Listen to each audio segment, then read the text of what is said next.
forget to subscribe.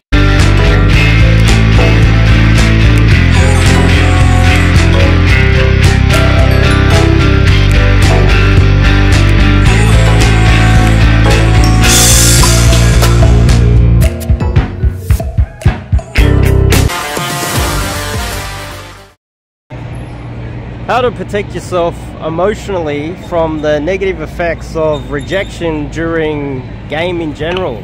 It's not just day game, night game, even online game, I guess. There's a few things I want to talk about. Before we kick it off, I'm Dave, and this channel is dedicated to giving you no BS, novel dating advice for the modern man. Check out my website, onemansLifeMission.com, to sign up to do some coaching with myself. But to start with, we are out here at a great little vantage point. I'm not sure if you guys have heard of a vantage point before. I'm not sure if anyone's really talked about it, but I call it a vantage point where you can sit down and you have the opportunity of jumping up and doing approaches.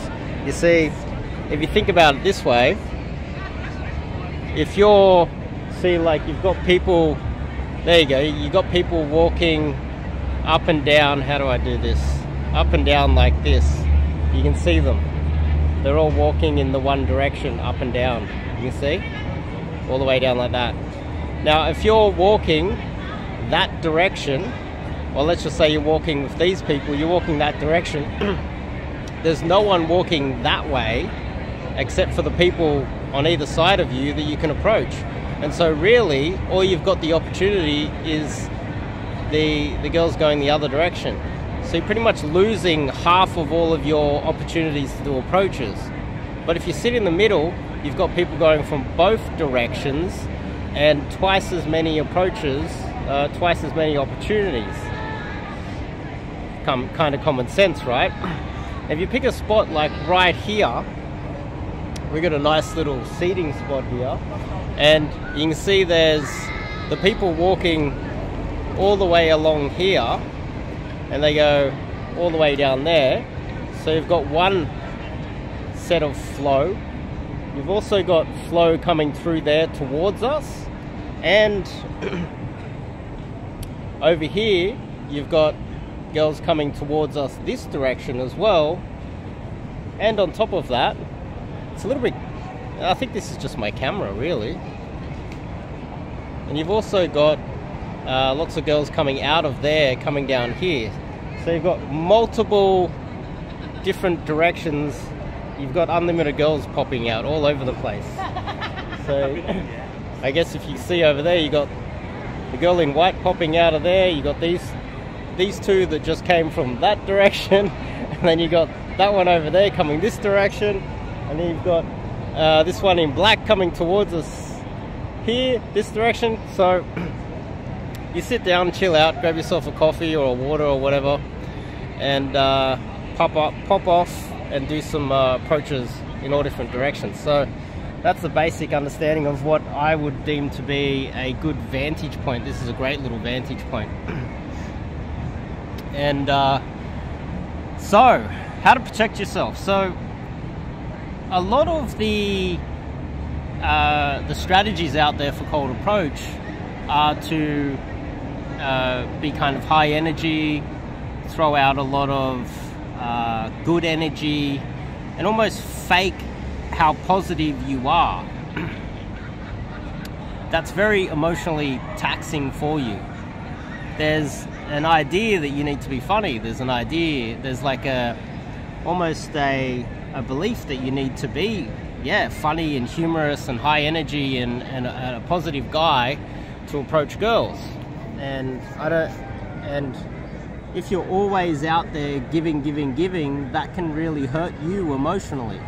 It can hurt you very emotionally. And just say you do 5 approaches and you're giving a lot of goodwill out there, but you're not getting any goodwill back. You're just getting a lot of harsh rejections. That can be very emotionally taxing. And it might not hurt you the first day. You might say, oh, I'm a man, I can handle it. And then a couple days later, you don't feel so great. A couple weeks later, you start getting a little bit annoyed and thinking something's not right. and then a couple months later you start getting really frustrated, thinking that you're doing something wrong, which arguably a lot of the time you are, and then you quit. Doing that is so emotionally taxing, and I just recommend that you don't do it. You don't need to be out there giving all these positive emotions when you're not getting any back. You know, society's supposed to be equal. We're supposed to live in a fair and equal society. It shouldn't always be skewed heavily in favor of the women that you're approaching. It should be fair. You shouldn't always be providing the good energy. You shouldn't always be providing the money, the time, the effort, pursuing them, and doing everything and then getting nothing in return. And so a lot of what I recommend that you guys do is chill out a little bit more. You don't need to be giving the great, you know, positive energy. And think about it this way. Here's another thing. If every other guy is doing that, he's coming across nervous as well. He's coming across weak and needy. He's coming across giving away his power. He's giving away his leverage. And if you don't do that, then you're going to be different, aren't you? Think about it that way. So that's what I try to teach guys, so that they don't end up quitting within 3 months. Because if they're giving away all of their power or their leverage and all of their self-respect, then, you know, it's emotionally taxing. It can cause a lot of stress for guys, and then they end up quitting. And the final thing I wanted to talk about is I'm learning more and more every day how little understanding of the other side men are seeing, or how little success, how unsuccessful men are in general. Maybe it's just the sample size of a lot of the guys in the community that I'm seeing, a lot of the guys that might be DMing me. A lot of the guys that are DMing me and they want to waste my time with a lot of questions. I get a lot of stupid questions, people wasting my time, inviting me to come hang out with them and teach them game for free, disrespecting my time, disrespecting me, and it shows that they disrespect their own time and disrespect themselves, and they'll never get anywhere in life if they have that belief system. Always looking for a freebie. You either go out there and find someone who's put in the time and effort and hard work to learn how to do cold approach, or you go out there and you spend the next 5 years, quit your job, and spend all of this time on the streets teaching yourself and learn it the hard way. And then you might hit intermediate purgatory, and then you might still have to come to me anyway, or go to some other coach.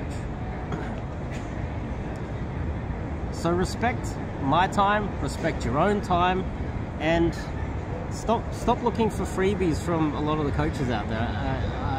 A lot of the other guys are getting this as well, where you can filter through the guys that have no respect for themselves or you by DMing you and wasting your time with all these stupid questions. I had a guy that just kept asking me stupid questions, and I just blocked him. There's nothing personal, it's just you're wasting my time. I don't have time to be answering all your literally stupid questions. When get a few bucks together and do some coaching. And then he sends me a message on YouTube, as if like it's some sort of a personal attack on him. It's not. I just don't have time for this. I've also had conversations on and off over the last couple of years. I've been out here creating content around dating, and a lot of the guys, it's funny, there's a lot of skeptics out there. There's a lot of guys in the community that I've moved away from the community recently. I've decided that there's no real benefit to it, because I didn't realize how bad it was. I knew it was bad, but I didn't realize it was that bad. So I got guys reaching out to me and chatting to me, and I'll talk to guys if I've got some time. in my like busy days, I'll put together some time, like on my way home somewhere, I'll reply to some of you guys. One guy recently was like, he didn't understand how much success, and didn't believe how much success you can have from cold approach. They just don't believe it. I've got some testimonials out. I've got some, not testimonials, I've got some results that I wish I could turn into testimonials, but a lot of guys that I'm coaching, they don't want their face on camera. They don't want to be in a testimonial telling about how, telling you guys how I taught them how to cold approach girls and how they got a hot girlfriend. I've got some unbelievable results for some guys recently that I don't even know how to put it on YouTube, because I just know that you guys aren't going to believe that a guy of such low status, low mate value in a demographic that is arguably undesirable would come to me and say, look, I'm going to quit. I'm going to quit soon, and you're my last chance. And then I literally within days teach them the right way to cold approach, and finds himself a hot girl, not half his age, but a good solid 15 years younger than him. Hot girl, way out of his league. I think he would agree with that as well. And it's just hard to say that in public when the majority of men out there, it's just out of their reality. If you hang out with good-looking guys that have good game, and also have some sort of a large social media presence, and have a network of guys around them where they're going to parties all the time, and they have girls flooding their DMs, and everywhere they go out they're so good looking that all the girls are just throwing themselves at them. If you don't actually see that firsthand, it's hard to believe how successful with women the top, say, 5–10% of men truly are. And it might make you sick to your core, understanding how much you're truly missing out on. And if that's the reality of most men, then it's hard to explain to them that cold approach does work. It's just so out of their reality. It reminds me of some stars recently. There were some stars that were very famous, good-looking guys that jacked, really famous. And when they're talking about all the success that they're having, seeing other people react to it, other men react to them online and say, oh, it can't be true, he's fake, he's not getting that much results. But me, I'm looking at that going, yeah, that is in line with what I've seen firsthand from men of that level. And the thing is, if you learn cold approach, you might not be able to compete with those men head to head, but you'll be able to approach girls that they don't have access to and beat them to the punch. Beat them to meeting those girls and dating those girls when those girls don't have access to other guys like that with proper strategies. And that's outside of the reality of most guys. So anyway, there's a few things that I wanted to talk about today. A few things I'm thinking of. The vantage point, great little vantage point. Protecting yourself emotionally. And that's a part of, you know, having covert, invisible, indirect game where you hold your power, hold your leverage, hold your self-respect. And finally, there's men out there having success that you wouldn't believe, and if I told you, you just think that I'm lying to you, because it's so far out of your reality that there's no use me even telling you that. You know, I come to the point where a lot of people, you know, I don't argue with people that I can't convince otherwise. And, you know, I do have a lot of students that come to me, and it's just like, oh, I've got some spare money, I'm going to come to Dave, I'm going to give him a shot, I'm running out of options, I'm willing to give this a go, and then I blow their fucking minds. It happens so often. Yeah. Anyway, there's my thoughts for today. I'll see you guys next video.